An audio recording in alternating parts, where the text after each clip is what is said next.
Yeah, I thank y'all for doing this for me too. I really do. They say that whatever does not kill you makes you stronger. Well, at times it felt like I've had some close calls. And it's been wisdom like this that's kept me moving throughout some of the storms in my life. You never know what a person is made of until they get shaken. And today I just stand as a man who struggled through some adversities, but I'm still here. Today I'll give a brief introduction of myself. I know my wife and my mom can give an account of, of my life, but there's a difference between being an eyewitness and having gone through the trial yourself. Yes. It's my intention to discuss a few points about me that will include my background, my life, and my goals. So bear with me, I'm not great at words and getting my point across at times, but I will give you my best. I was raised in a small town called Sandfly. It's a small community located on the south side of Savannah, Georgia. I had a mother and a father and one brother. Later on, I realized that I had an older sister, so it kind of made me a middle child. That's another story. As a child, I played outside. We had dirt roads. We ran up and down barefoot. We made it back in the house before the lights came on. We didn't eat loads of candy or go to McDonald's because everything, all our snacks grew from the ground. We had plums, pears, blackberries, scuppernines, or bullet grapes, or muscadine grapes, however y'all call it.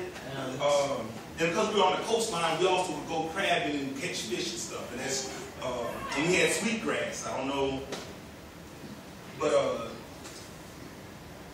that was my life till my parents split. And I learned quickly that I was going to become the man of my house. Because not only does the storm destroy the area that it lands on, it tears up everything else around it as well. So for a while, me and my brother were parentless and we were on our own. What I didn't understand, but what I know now is that in a storm, although you can't see your way through it, it doesn't last forever. So, during this, me and my brother just did whatever we had to do to survive. A few later, when I was 15, or maybe roughly 16, my mother came out of her storm, and we made an attempt to put our lives back together. We got accepted in a shelter, and we lived there for a while, and eventually we got approved for Section 8. I worked every job that I could find, and as rough as they said, the economy, being under 18, there was a lot of jobs out there. You just had to be willing just to go out and do it. I worked during the day, and at night I went to get my GED. We started off small, but eventually we were blessed with an apartment, and soon our life started coming back together. And then I made a decision that would change my life forever. November 1998, I enlisted in the military. I currently have 14 years, and I plan to retire. I have 2 Iraq deployments and a couple overseas assignments. I'm the first officer in my family, and I can say that since a child, I've always been a mechanic. I've always grabbed stuff and torn it apart. I didn't start fixing until I joined the Army, but I tore a lot of stuff apart. So I'm glad I can fix things now. But I just say, in all honesty, I really haven't worked a hard day in my life. I worked harder outside the military before I got in. Now I kind of just do what I love. I got married 31 March 2011 to the lovely Miss Monica Natasha Mervin. We have a son, Brandon Zaire, and I have 5 other kids from a previous relationship. I know that sooner or later, my life in the Army will end, and family will be there, and that'll be all that'll be left. So how I treat them now is how they'll treat me later. My primary goal in life is my family. That is my first ministry. I believe that how I treat my family is a true reflection of who I am, and I want to be judged on that merit. Through the good and the bad, I place my marriage first. I owe it to them to be a good shepherd, a loving husband, and father. And everything else to this is second. I have lots of different talents and skills. My secondary goal is just to give them wholeheartedly and just to encourage and promote love in others. It doesn't matter what the talent is, whether it's mechanics or web design or even chess. I just believe that I have these talents to help others, and that's just how I intend to use them till my life is done here. Despite how my life began and the trials that I had to endure, I learned how to value life. I learned the merits of hard work and how to hold on from an early age. I've had moments where I wanted to quit, but love pulled me through. And it's because of this that I'm here before you. I thank you for your time. I appreciate it. And may everybody have a good day.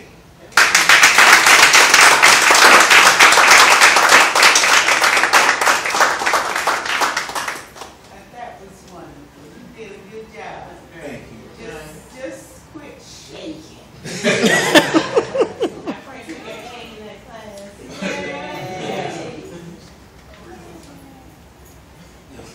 If I could solicit some questions about the speech from the audience, it would be much appreciated. Yes, I have a question for you. Yes, ma'am. To bring all your coalitions together from your past and for your future, do you think the things that you messed up in life is helping you fix your life and your future endeavors? Yes. I think that when I was going through them, I didn't understand it, and a lot of times I was like, why me? But now that I'm here, a lot of things that I've gone through, I'm actually able to apply them and be thankful that I actually went through those things. Because they definitely have made me a stronger person right now because of them. Yes, ma'am.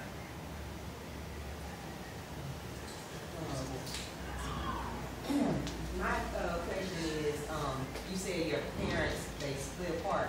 Do you think that them splitting apart and, you know, not being together, do you think that's striving for you to make your marriage stay together? Yes. Yes, very much so. The speech is slightly difficult because there's a no religion clause in the speech, so it's not like I'm avoiding it. Well, I am avoiding it for class purposes, but yes. Because it's an example of what I don't want to do for my children. So I do draw strength from that. I do. Yes, ma'am. You say you have a total of 6 children. Yes, ma'am. So what kind of words of encouragement like do you give to them? Because, you know, like you said, you kind of, everything kind of derives and changes your life when the family split. So what kind of words of advice, anything like encouragement do you give like to your kids today, especially, you know, how you grew up, country, you know, southern background, and like you say, now it's more modernized, more technology. So what kind of advice and things do you give to them? Because they are all different little people, I have different words for all of them. My sons, I keep them close. Not my sons, but I have a daughter. She's 17 right now, and she's in college. And you know, I spoiled them. You know, I can't say that. So, but